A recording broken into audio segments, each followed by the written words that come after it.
Hey, what's up, lightboltjoe here. Today we are going to discuss the 1907 book Ozma of Oz, written by L. Frank Baum, illustrated by John R. Neal. Came out in 1907. This is the third book in Baum's 14 Oz book collection, the Land of Oz collection as we call it now. This is an interesting book. So, ranking the three we've read so far, Marvelous Land of Oz, Ozma of Oz, Wonderful Wizard of Oz, 1, 2, and 3, as far as I'm concerned. So this keeps up with the same plot points that we were introduced with of the second book. So Ozma is ruling Oz, she's ruling the Emerald City, she's ruling the different leaders of Gillikin in the north, Winky in the west, Quadling in the south, and Munchkin in the east of the Land of Oz. Oz is surrounded by a desert.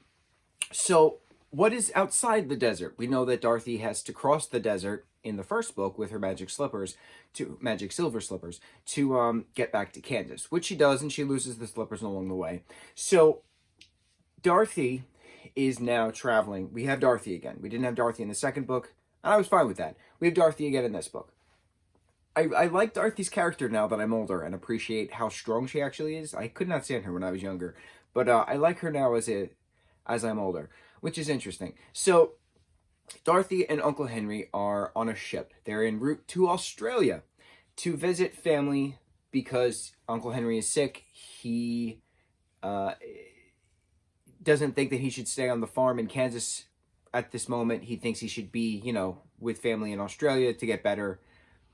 Very glossed over. So he has some hired help helping Aunt Em and Toto, of course, with the farm work, the wheat fields and the cornfields and, the livestock, getting the farm all together, make sure it's nice and it's profitable.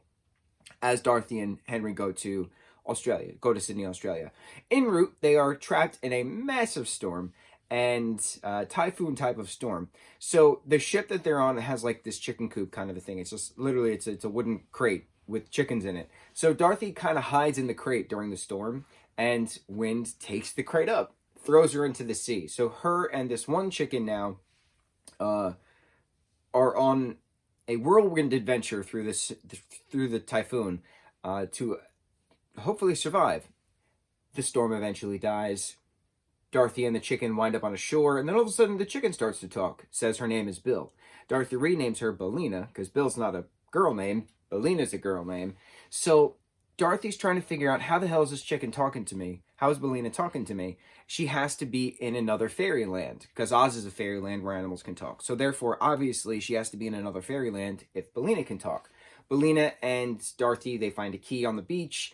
They are attacked by these wheelers, which are these four-limbed men, basically, but like they have wheels on the ends of each hands and feet. We see this in The Road to Oz, which is the Disney movie back in the 80s. So it's very cool seeing actual words of book go to screen kind of a thing. That's why I really like that movie from the 80s, because that's a combo of the second book and the third book together. So you got Jack Pumpkinhead, the Gump, Scarecrow, Tin Man, alongside Tick-Tock, Billina, and Dorothy. So it's everyone's stories are combined together. So it worked in that movie. I do appreciate that it's separated in the books. Obviously, the books came first. So Dorothy, Billina escape the wheelers, find this mechanical man named Tick-Tock in this cave. She winds him up. There's 3 different winds up because he's a clockwork man. We formerly know these individuals as robots. Back in 1907, that word wasn't a thing. So how do you explain a man made of metal with inside machinery that works? He has a wind-up feature for thinking, he has a wind-up feature for talking, and he has a wind-up feature for action, where he can move. If something winds down, he has to be wound up again. Dorothy has the key to wind him up. So the 3 of them then escape, go to this castle, this palace, because Tick-Tock reveals that he was made by the Smith and Tinker Company. They work in the land of Ev, and that's where they are. The land of Ev, EV, is a fairyland. There is a palace in the land of Ev ruled by a Princess Langwidere. They visit Princess Langwidere. She has, 30 different heads that she replaces. She wants Dorothy's head to use as her own for number 26 or something like that. Dorothy refuses. So it's now a matter of, how do you still, not be locked in a dungeon of this princess, whose family was sold off to slavery to the Gnome King, who rules the underground part of Ev. The kingdom of Ev is ruled on the top side by Princess Langwidere, but then the bottom is ruled by the Gnome King. Her uncle sold his wife and 10 children to the princesses and princess and queen of Ev, to the Gnome King, in exchange for a long life. But he felt so bad that he actually killed himself. He drowned himself in the ocean. So Dorothy kind of makes a deal with Princess Langwidere that as long as she doesn't kill them, she'll go back to the gnome. She'll go to the Gnome King and demand that he, releases the family of Ev, the royal family of Ev. In the midst of this, Ozma of Oz and her cavalcade come on a magic carpet over the dangerous desert, the deadly desert, to the land of Ev, because she saw that Dorothy was now within the fairylands in her magic picture, which we refer to as a screen.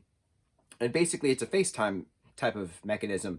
But again, this is 1907. Those words don't exist. That tech didn't exist. So magic is just science we haven't discovered yet. A phrase I will always live by. Ozma and company, Scarecrow, Tin Woodman, aka Nick Chopper. You got the Hungry Tigers introduced, who is a friend of the Cowardly Lion. Soul Horse is in this. Jack Pumpkinhead is still in Oz for this. The Woggle Bug is still in Oz for this. And then Ozma's royal guard of 27 soldiers is, escorts them.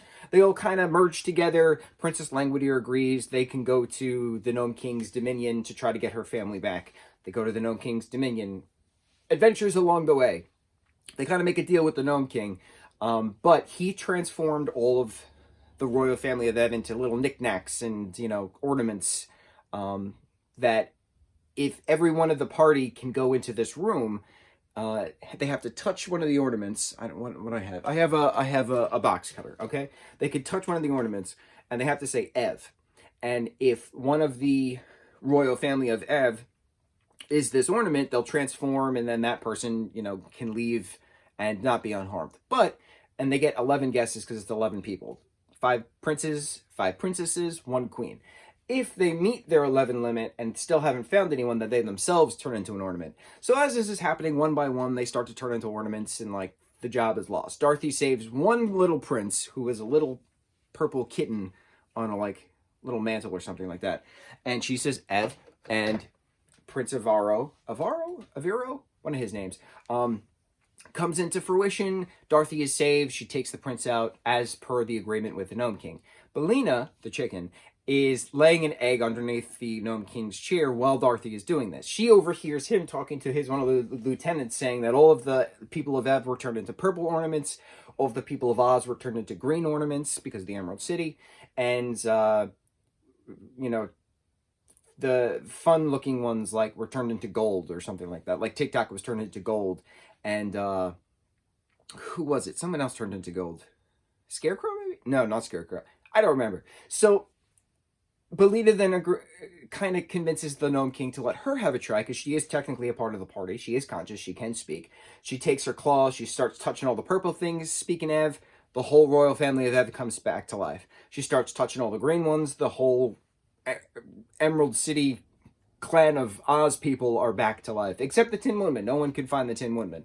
So they all then, defeat the Gnome King with throwing eggs at him, because he's terrified of eggs. And Bellina's eggs, excuse me. They take his magic belt. Dorothy takes his magic belt, transforms a good portion of his army into eggs, who then terrifies, the rest of them. All of the soldiers and the Gnome King agreed to let them go. Get rid of them. They have brought this egg poison into the domain. They have no purpose of being here. They can leave, no harm done, because he doesn't have his magic anymore.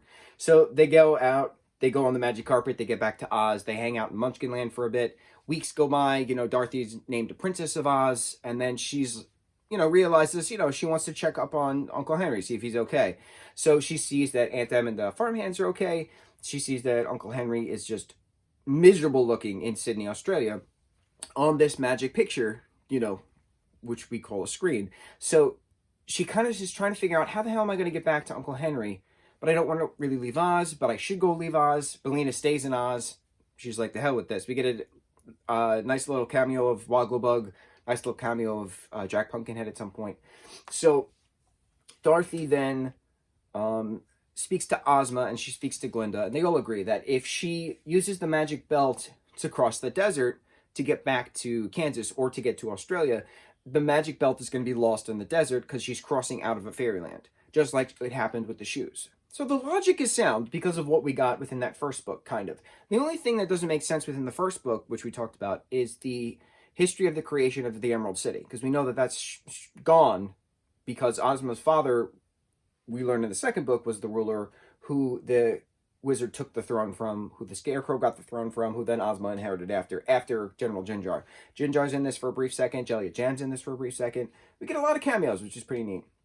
So they all agree that if Dorothy gives the belt to Ozma, who then wishes Dorothy to go to Australia with Uncle Henry, therefore the magic of the belt still remains magic because it is still on the fairyland owned by Ozma.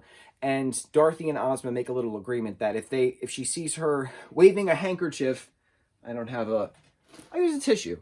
If she sees her waving a handkerchief, aka my tissue, Saturday mornings, then Ozma will wish her with the magic belt to Oz to hang out for the weekend to then go back to Kansas. It's a nice little arrangement via, FaceTiming.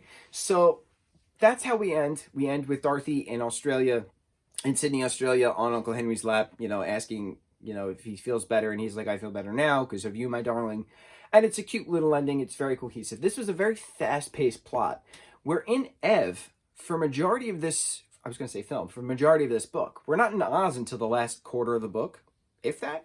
So it's very cool that it's called Ozma of Oz, but we're not in Oz. We're in the land of Ev, which is very important. So I really like this book. I do like this book. So number 1 so far, Marvelous Land of Oz. Number 2, Ozma of Oz. Number 3, The Wonderful Wizard of Oz.